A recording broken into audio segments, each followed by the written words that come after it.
여러분 안녕하세요. 3월 5일 금요일 아침인데요. 사순절 둘째 주일 한 주간 또 잘 보내셨는지 모르겠습니다. 이번 주 또 탄소 금식, 또 특별히 플라스틱 사용하지 않기 이거 하시느라고 많이 힘드셨죠. 오늘 그 마지막 금요일 아침 묵상 시간 이렇게 함께하게 됐습니다. 오늘도 우리가 같이 하나님 말씀을 묵상하고 기도하고 또 개인 기도 시간 이렇게 가질 텐데요. 이 시간 여러분과 저 가운데 하나님의 은총이 또 성령의 임재가 같이 함께 하시기를 바랍니다. 그러면 하나님의 말씀을 같이 나누기에 앞서서 성령의 임재를 의지하는 기도 잠깐 1분 정도 드리도록 하겠습니다. 기도하시겠습니다.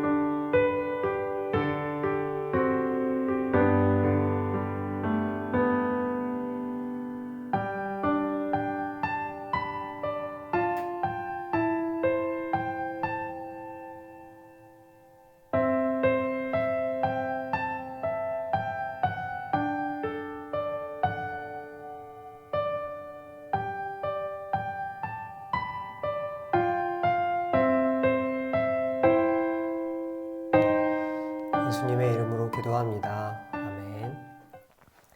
네, 여러분, 오늘 금요일 아침 여러분과 같이 나눌 하나님의 말씀은 마태복음 21장 33절에서 46절까지의 말씀입니다.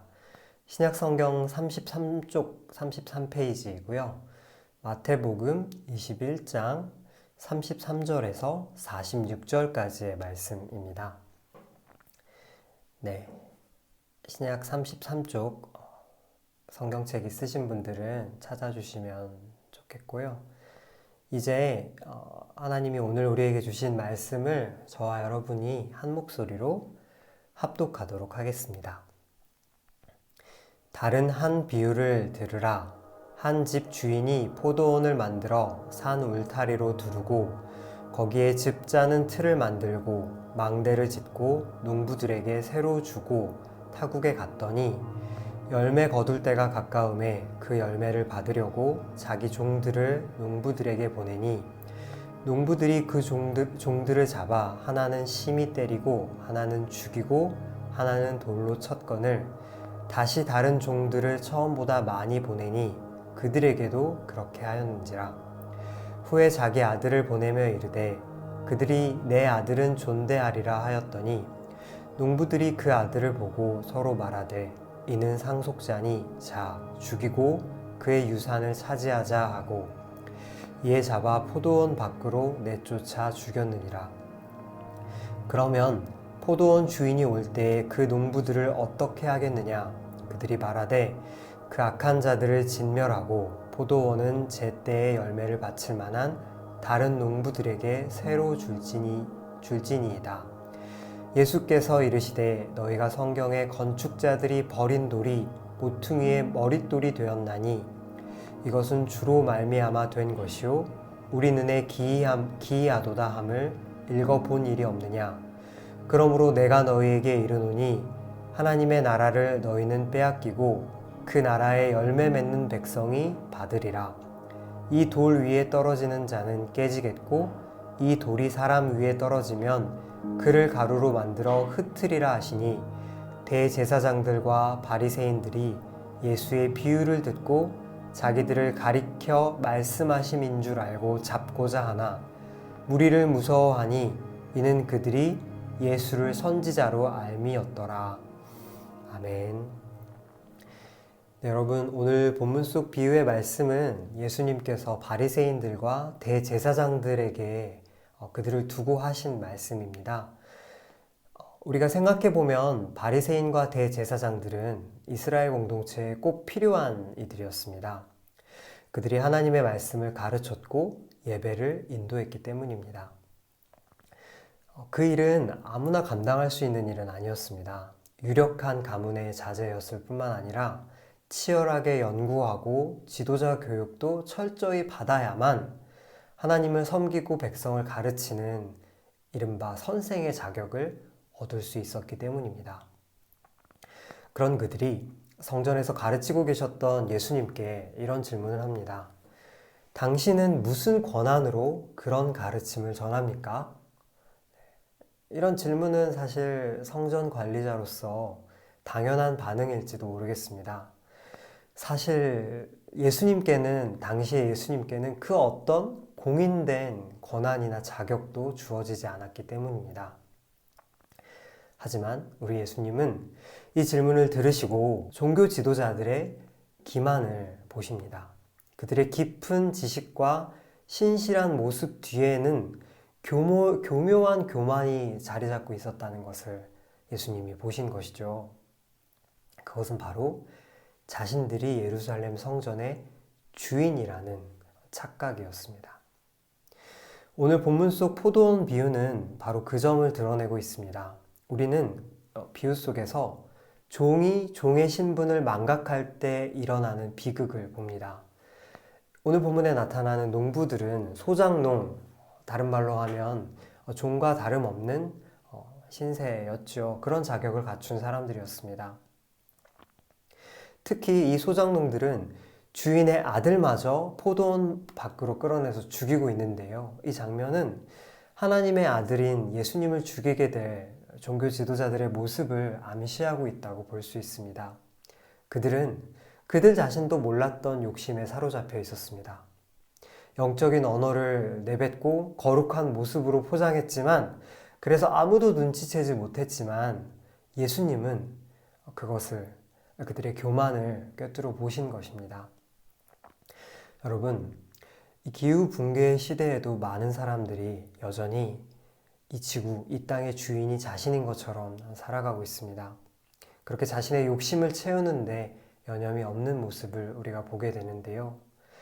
하지만 우리가 분명하게 생각해야 할 것이 있습니다. 그것은 이 땅의 주인은 하나님이시며 우리는 그저 이 땅의 청지기일 따름이라는 것입니다. 오늘 본문으로 따지면 소작농 같은 존재이겠죠. 우리의 재산, 우리가 인생에서 이룬 것, 사회적인 위치, 그것이 얼마나 대단하다 하더라도 이 사실을 바꿀 수는 없습니다. 그리고 하나님의 창조 세계를 잘 돌보는 일이 우리가 인생에서 어떤 성공을 거두는 것보다 우리가 우리의 욕심을 얼마나 채우든지 간에 그 어떤 것보다 더 중요하다는 사실을 오늘 우리는 기억해야 합니다. 오늘 하루도 우리는 무수한 욕심과 욕망에 노출된 채 이 시간들을 보내게 될 텐데요. 이 아침 잠시 그런 하루의 시간으로부터 거리를 두고 기도하시면서 그 흐름에서 잠깐 멈출 수 있으면 좋겠습니다. 기도 가운데 하나님의 뜻을 묵상할 수 있으면 좋겠습니다. 내가 나 자신에 대해 깨닫지 못했던 것들, 내 안에 바리새인 같은, 대제사장 같은 교만한 모습들, 내가 나의 삶을 스스로 이끌어가고 나의 삶의 주인이라고 생각했던 그런 생각들, 그런 착각들 잠시 내려놓으시기를 바랍니다. 그리고 그렇게 우리의 마음을 돌아보는 가운데 주님이 주시는 자유함을 맛보고 그 자유함 속에서 하나님께서 우리에게 간절하게 바라시는 생활의 작은 실천들을 기꺼운 마음으로 해나가는 이 하루 되시기를 바랍니다. 그렇게 하나님의 주인 되심을 나 자신에게 설득하고 이 세상에 전하는 우리의 삶, 우리의 이 하루 되시기를 바랍니다. 이번 주 미션 일회용 물품 금지, 특별히 플라스틱 금식하기였죠. 여러분 얼마나 이것들을 잘 지키셨는지 또 얼마나 힘들지는 않으셨는지 모르겠습니다. 남은 이 시간 가운데서도 플라스틱 용품 대신에 다른 용품들, 나무나 텀블러 같은 오래 지속할 수 있는 용품들 한 번 더, 하루 더 기억하시기를 바라고요. 좀 더 나아가서 나의 삶 속에서 얼마나 많은 플라스틱을 또 일회용품을 내가 사용하고 있는가 한번 곰곰이 같이 되돌아보는 이 시간 되시기를 바랍니다. 그리고 오늘 끝으로 하루를 위한 기도 제목 같이 나눌 텐데요. 첫 번째는 이 지구와 우리의 인생의 주인이 하나님이심을 내가 진심으로 인정하게 하소서. 그것을 인정하고 시작하는 이 하루가 되게 하소서 기도하시겠습니다. 그리고 두 번째로는 우리가 도덕과 율법으로 스스로를 억누르지 않으면서도 하나님이 주시는 자유함 속에서 지구와 생명을 살리는 실천들을 하나씩 배워가고 또 해나가는 그런 삶 살아가게 하소서 기도하시겠습니다. 그 밖에 생각나는 나의 형제 자매들, 나의 친구들, 또 우리 예수승리교회 교우들, 기도가 필요하신 분들 마음속에 떠올리시면서 나 자신을 위해 또 나의 형제와 자매들을 위해 기도하시는 이 시간 되시기를 바랍니다. 기도하시겠습니다.